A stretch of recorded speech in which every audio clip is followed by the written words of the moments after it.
मैले आमालाई भने, आमा बालेनले देश बनाउँछ, बालेनले हाम्रो सपना पूरा गर्छ।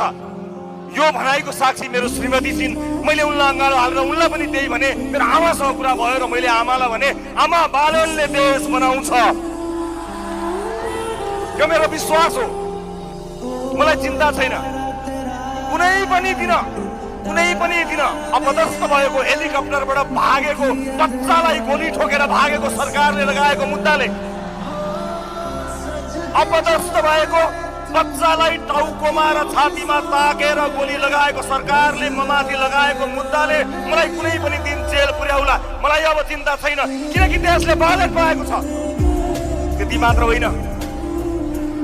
होइन, बच्चालाई छाती र टाउकोमा गोली हानेको सरकारले मलाई गरेको अन्यायको कुनै हिसाब छैन। देशलाई र मधेसलाई गरेको हिसाब, त्यो अन्यायको हिसाब अब चाहिँ लिने हो। अब त्यो हिसाब हामी लिनेछौँ। मलाई कुनै परवाह छैन। मलाई विश्वास छ यतिका मूर्धन्य नेताहरू यहाँ उभिनु भएको छ। जनताको यति ठुलो साथ पाएपछि अब चिन्ता गर्न पर्दैन।